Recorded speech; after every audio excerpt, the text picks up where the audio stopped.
मैं आता हूँ तेरे पास, प्रभु यीशु मेरे मसीह, मेरे पापों के लिए ही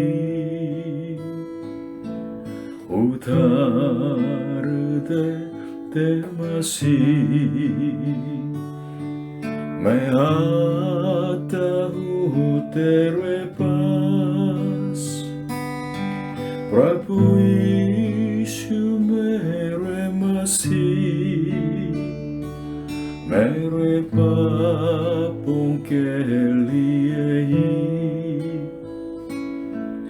उधार दे मसीह।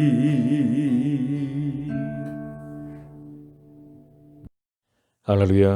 प्रभु यीशु मसीह आप सबको आशीष और शांति दी। साधु सुंदर सिंह जो इंडिया के पंजाब के रामपुर के आदमी था, उसने प्रभु यीशु को पाया है और प्रभु यीशु के चेले बन के न केवल भारत में परंतु बहुत जगहों में, बहुत देशों में प्रभु यीशु का सुसमाचार फैलाया था। वो एक दिन तिब्बत में जाके वचन बांधने के लिए योजना बनाई। 1919 साल में जुलाई में साधु सुंदर सिंह उसके 10वीं बार तिब्बत सुसमाचार की सेवा के लिए यात्रा कर रहा था।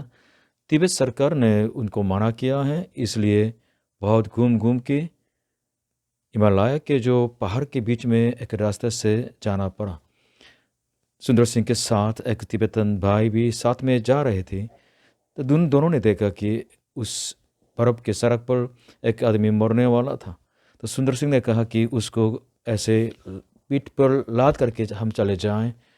लेकिन जो साथी था तिब्बतन, उसने कहा कि क्या हम मरने वाले हैं, इसलिए सुंदर सिंह को छोड़ के वो अकेले चला गया। सुंदर सिंह अकेले उस आदमी को अपने पीठ पर लाद करके जा रहे थे। तो थोड़े समय आगे जाके उन्होंने देखा कि एक आदमी बर्फ के अंदर तो मरा हुआ है। वो आदमी था जो तिब्बतन भाई था। लेकिन सुंदर सिंह और जो वो मरने वाले उस भाई दोनों अपने जो बॉडी के टेम्परेचर की वजह से उस सर्दी का सामना करके बहुत सुरक्षित जगह में पहुंच गए थे।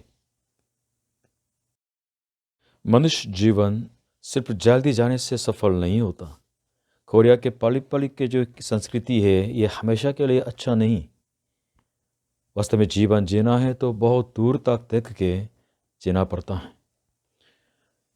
अफ्रीकन मुहावरा में इस तरह है, if you want go fast go alone, if you want go far go together. अगर आप जल्दी चलना चाहते हैं तो अकेले चलें, लेकिन अगर आप दूर तक जाना चाहते हो तो साथ चलें। प्रभु यीशु मसीह के चेले वास्तव में सनातन काल को देख के, बहुत बहुत लंबे समय को देख के इस पृथ्वी पर रहने वाले हैं। इसलिए हमें इंडिविजुअलिस्ट के रूप में नहीं जीना है, स्वार्थिक जीवन नहीं जीना है। मनुष्य जीवन वास्तव में अकेला नहीं रह सकते हैं, और अकेला रहना नहीं, क्योंकि परमेश्वर ने मनुष्यों को साथ मिलकर रहने के लिए बनाया। बाइबल के द्वारा हम परमेश्वर के ईश्वरत्व के अंदर भी ये गुण देख सकते हैं। हम मानते हैं कि एकमात्र सच्चा परमेश्वर है, लेकिन अगर आप बाइबल पढ़ेंगे तो हम गहराई से परमेश्वर के बारे में हम सीख सकते हैं, क्योंकि हम सीखते हैं कि पिता परमेश्वर, जिन्होंने अपने इकलौते पुत्र को भेजा, पुत्र परमेश्वर, और जिसके अंदर प्रभु यीशु पर विश्वास है, उसी के अंदर पवित्र आत्मा परमेश्वर आके वास करते हैं। इसलिए हम मानते हैं कि एकमात्र परमेश्वर, लेकिन उस परमेश्वर के अंदर 3 व्यक्ति दिखाई देते हैं, पिता परमेश्वर, पुत्र परमेश्वर और पवित्र आत्मा परमेश्वर। यह वास्तव में रहस्य है, हमारी समझ से बाहर है। इसलिए समझ की कोशिश मत करें, सिर्फ मान लीजिए। परमेश्वर ने जब मनुष्यों को बनाया, उन्होंने ऐसा कहा कि हम अपने स्वरूप के अनुसार मनुष्यों को बनाएं। इसलिए शुरू से मनुष्य की उत्पत्ति से परमेश्वर की ये योजना है कि मनुष्य साथ मिलकर चले। किनके साथ? परमेश्वर के संग संग चले। और किनके साथ? साथ ही मनुष्यों के संग संग चले। इसलिए आज के वचन के उपदेश का शीर्षक है संग चले। आज का वचन सब उपदेशक 4 अध्याय 7 से लेकर 12 तक पाया जाता है।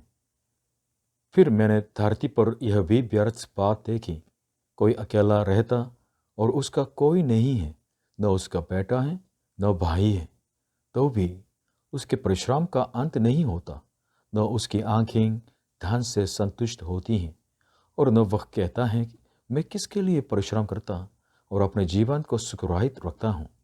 ये भी व्यर्थ और निरा दुखभरा काम है। एक से 2 अच्छे हैं, क्योंकि उनके परिश्रम का अच्छा फल मिलता है। क्योंकि यदि उनमें से एक गिरे तो दूसरा उसको उठाएगा, परंतु हाय उस पर जो अकेला होकर गिरे और उसका कोई उठाने वाला न हो। फिर यदि 2 जन एक संग सोए तो वे गर्म रहेंगे, परंतु कोई अकेला क्यों कर गर्म हो सकता है? यदि कोई अकेले पर प्रबल हो तो हो, परंतु 2 उसका सामना कर सकेंगे। जो डोरी 3 तागे से बटी हो वह जल्दी नहीं टूटती। आज के उपदेश के पॉइंट 1, दुख जीवन मत जिए। मनुष्य जीवन को कैसे जीना है, ये प्रश्न हमेशा के लिए महत्वपूर्ण प्रश्न है। क्योंकि अगर इस विचार के बिना हम जिएंगे तो हम काम के कीड़े भी हो सकते हैं, मशीन जैसे बन सकते हैं, हमारे संबंध जो मनुष्यों का साफ टूट जा सकता है और हम पापों में गिर भी सकते हैं। इसलिए हम इस तरह प्रार्थना के साथ जिए, हे परमेश्वर, आपने मुझे बनाया है, आपने मेरी सृष्टि की इस पृथ्वी पर, होने दे कि उस उद्देश्य के साथ मैं जीने पाऊं जिससे आपने मेरे को बनाया है। राजा सोलोमन ने एक आदमी को देखा है, परखा है, इसलिए 7 और 8 पद में उसने उस आदमी के बारे में बताया। परिणामस्वरूप यह है कि उस आदमी का जीवन सोलोमन को लगा कि ये व्यर्थ है और निरा दुख भरा है। क्यों इस तरह बोलते हैं? हम उस मनुष्य के जीवन की विशेषता थोड़ा सा सोच लें और वास्तव में हमारे जीवन में लागू करें। वो मनुष्य कैसा था? वो बिल्कुल ही अकेला रहने वाला था। इस तरह लिखा है कि उसका कोई नहीं है, न उसके बेटा है न भाई है। इससे हम क्या सीखते हैं? इसका मतलब यह है कि इन्होंने मनुष्य के साथ जो सही संबंध को खो दिया है। इसके आगे और जो बुरी बात है कि जिसने अगर परमेश्वर के साथ सही संबंध को खो दिया है, इस दुनिया में बिल्कुल अकेले रहते हैं, तो बिल्कुल जेल में जीने वाले जैसे बन जाते हैं। जेल में जीना इससे बेहतर है, क्योंकि जेल में कम से कम तो उनके साथ ही तो लोग हैं। और उस आदमी की दूसरी बात यह है कि परिश्रम का अंत नहीं, मतलब वो लगातार काम ही काम करते रहते हैं। हाँ, काम के बारे में उपदेशक की जो 2 शिक्षा होती है, हमें बैलेंस होना है। पहले हम काम को परमेश्वर का वरदान समझते हैं, उनकी आशीष समझते हैं। सिर्फ परमेश्वर का जो भय मानते हुए जिन्होंने इस काम को दिया है, हम उनकी इच्छा अनुसार जीवन में काम करें तो ये बिल्कुल आशीष का कारण बन जा सकता है। लेकिन संसार में क्या हो रहा है? लोग भूल जाते हैं किसने इस काम को दिया है, सिर्फ काम ही काम करते हैं और परमेश्वर की जगह काम को रखते हैं और काम उनके लिए मूर्ति बन जाते हैं, पाप में गिर जाते हैं। परमेश्वर बिना उनके भय मानने के बिना सिर्फ काम करके पैसा कमा के जिंदगी में खुश पाना चाहते हैं, तो ये बहुत बड़ा पाप है। इसलिए हम अगर चर्च की सेवा करते हैं, चर्च में लोगों से मिलते हैं, तो हमेशा महत्वपूर्ण बात यह है कि आदमी और लोगों से प्रेम है, काम इतना महत्व नहीं है। और इस आदमी की विशेषता है, इस तरह लिखा है कि न उसकी आंखें धन से संतुष्ट होती हैं। यह स्पष्ट है कि ये आदमी सचमुच पैसों का लोभी है, पैसों से प्यार करने वाला है। आप पैसे वास्तव में अच्छी तरह प्रयोग करेंगे तो हम प्रभु की सेवा भी कर सकते हैं, प्रभु की महिमा भी कर सकते हैं, लोगों को बचा भी सकते हैं। लेकिन अगर आप पैसों के पीछे दौड़ते हैं तो वास्तव में मनुष्य जीवन बीमार हो जाते हैं और परमेश्वर से दूर दूर चले जा सकते हैं। मत्ती 6:24 में प्रभु यीशु जी ने खुद कहा था, कोई मनुष्य दो स्वामियों की सेवा नहीं कर सकता, क्योंकि वह एक से बैर और दूसरे से प्रेम रखेगा, वह एक से मिला रहेगा और दूसरे को तुच्छ जानेगा। सुनिएगा, तुम परमेश्वर और धन दोनों की सेवा नहीं कर सकते। पहला तीमुथियुस 6:10 में भी इस तरह लिखा है कि पैसों का लोभ सब बुराइयों की जड़ है। पैसों के पीछे पीछे मत चलिएगा, आप हवा को, वायु को पकड़ने वाले जैसे बन जाएंगे। और इस आदमी की गलती ये भी है कि इस तरह लिखा है, और न वह कहता है मैं किसके लिए परिश्रम करता और अपने जीवन को सुखरहित रखता हूं। बहुत दुखपूर्ण जो जीवन जीते हैं उन लोगों की एक जो समानता है कि अपने काम के, अपने जीवन के अर्थ पूछते नहीं। बिना अर्थ पूछ के कभी एक दिन भी मत जिएगा। मैं किसके लिए, ये शब्द बहुत गंभीर है। अगर इस प्रश्न को प्रभु के चेलों से पूछें तो क्या है? प्रभु यीशु के चेले किसके लिए जीते हैं? प्रभु यीशु मसीह के लिए जीते हैं। किसके लिए मरते हैं? प्रभु यीशु मसीह के लिए मरते हैं। जीना भी मसीहा है, मरना भी लाभ है। क्यों? क्योंकि प्रभु यीशु मसीह में पापी मनुष्य पाप क्षमा पाते हैं, उसके सृजनहार को पाते हैं, उसके मुक्तिदाता को पाते हैं। मैं भटकने वाला था, संसारिक था, मैं अज्ञानता में रहता था, अंधेरा में रहता था, मैं स्वयं अंधेरा था। लेकिन प्रभु यीशु मेरे जीवन में आया और ये जान गया कि प्रभु यीशु जी ने अपने निर्दोष लहू बहा के मुझको खरीद लिया है। उस दिन से मैं प्रभु यीशु के लिए जीने लगा। और हम क्यों जीते हैं? अगर ये प्रश्न पूछें तो आपका जवाब क्या है? आप क्यों जीते हैं? ऐसे ही जीते हैं या पैसों के लिए जीते हैं, परिवार के लिए जीते हैं? मैं क्यों जीता हूं? मैं प्रेम के लिए जीता हूं। परमेश्वर के प्रेम को और गहराई से जानना चाहता हूं और उस प्रेम को बांधना चाहता हूं। हाँ, मनुष्य जीवन को क्यों बनाया? इसलिए बनाया कि मनुष्य प्रेम करें। किससे? परमेश्वर से। और किससे? अपने पड़ोसी से। हर दिन जो परमेश्वर वरदान के रूप में आपको, मुझको देते हैं, हम उन दिनों को सचमुच में प्रेम के साथ जीने पाएं। आज के पॉइंट 2 है, एक से दो अच्छे हैं। मनुष्य जीवन में बहुत बार गिर जाते हैं।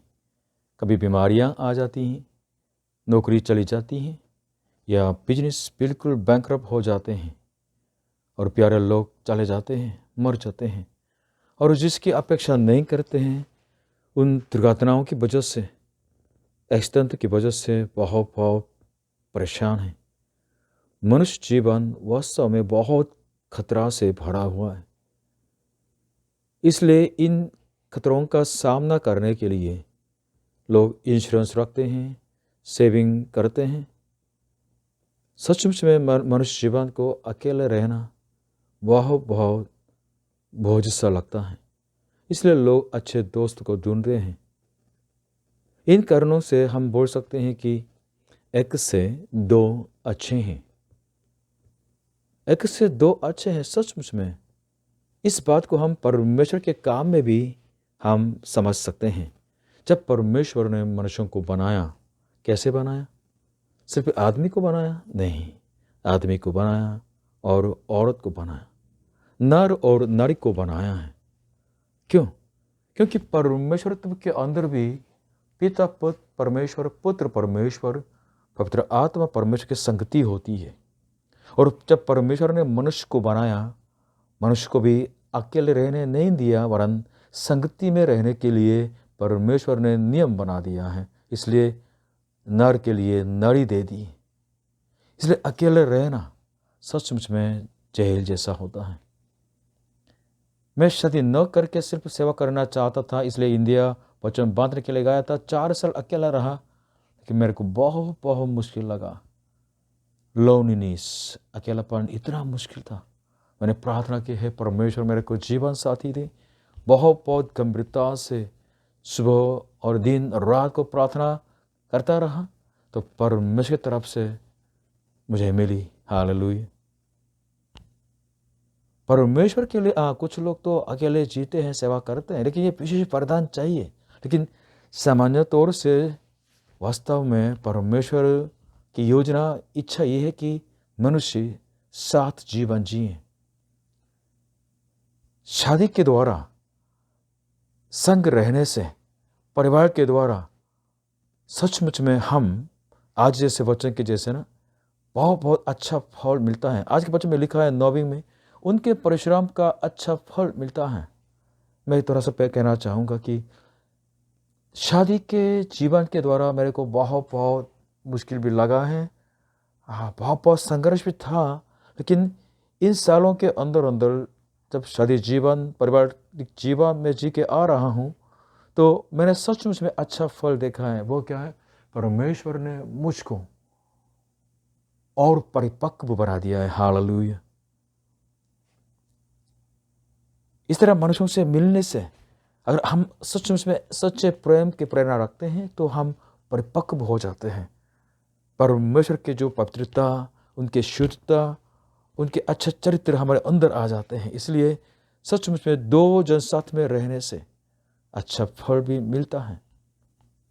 और दूसरी अच्छाई भी है। वो क्या है? इसमें लिखा है कि 10वीं में, जो गिरा है दूसरा उसको उठाएगा। आपके जीवन अगर कहीं फंस जाते हैं तो आपको उठाने वाले की आवश्यकता होती है। सचमुच में मुझे अभी भी याद है, मैं जब मिडिल स्कूल में था तो मेरे टीचर ने एक जो फ्रेंड के सच्चे जो दोस्ती के बारे में बताया था। 2 फ्रेंड था, लेकिन एक बैंकरप्ट हो गया तो बहुत बहुत निराशा में पड़ गया था। एक दिन उसके घर में उसके नज़दीक दोस्त आ गया। वो बिल्कुल नई गाड़ी लेके आया था। जब वो जा रहा तो अपनी नई गाड़ी की चाबी और उसकी गाड़ी के कागज़ सब नील के साइन करके दे दिया और ये कहा कि तुम इसको बेच के फिर से खड़े हो जाओ।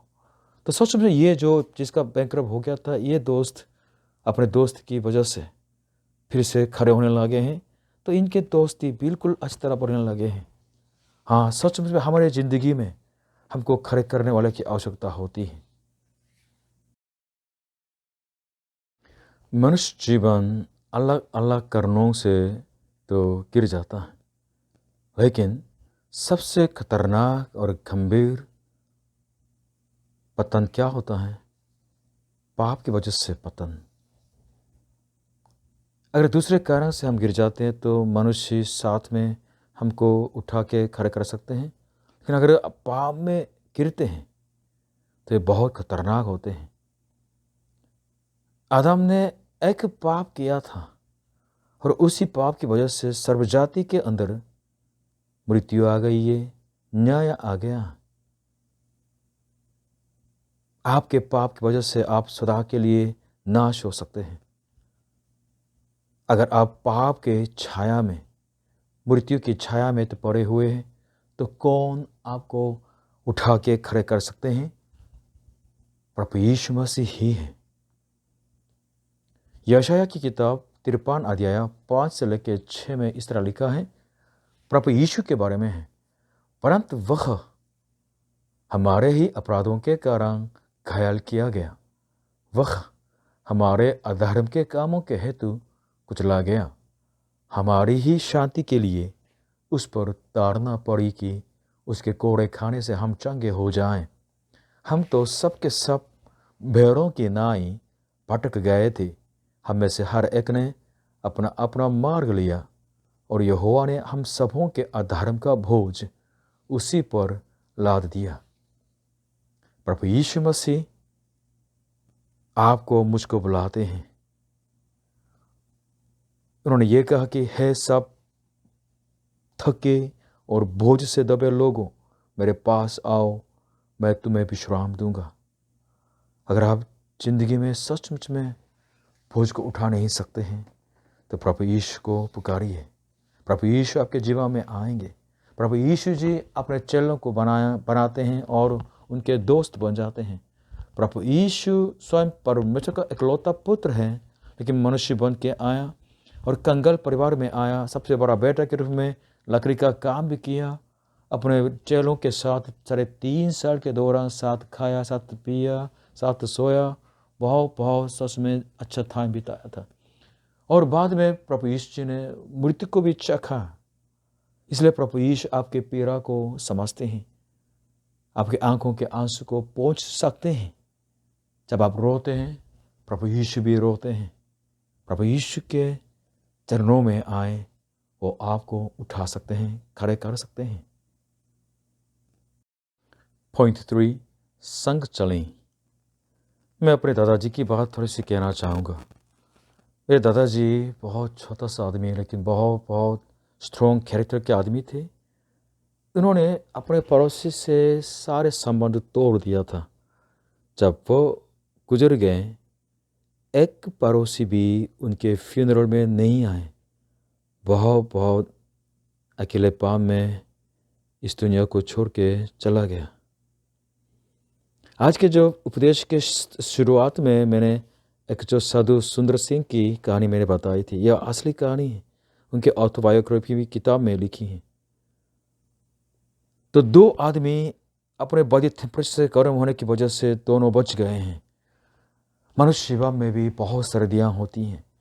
मनुष्य जीवन की सर्दी का सामना करने के लिए हमें दूसरों के संग संग चलना आना चाहिए। मैं थोड़ा सा मिसअंडरस्टैंडिंग में करता था, क्योंकि मैं बुद्धिस्ट परिवार बैकग्राउंड से हूँ। इसलिए जब मैंने प्रभु यीशु के बारे में सोचा तो ये सोचा कि वो बहुत गंभीर आदमी होगा। लेकिन जब मैंने बाइबल जो पढ़ा तो ये बात मैंने पाई कि प्रभु यीशु बिल्कुल साधारण लोगों जैसे ऐसे उनके साथ जिया है, खाया है, पिया है, हंसा, रोया। ऐसा लगा कि प्रभु यीशु सचमुच में ह्यूमन है, सचमुच में मनुष्य बन गया है, लेकिन पाप नहीं किया है। मैं वास्तव में दूसरों के जीवन के बारे में ध्यान नहीं देने वाला था, दूसरों की खेल करने वाला नहीं था, ज़्यादा दिलचस्पी नहीं रखता था।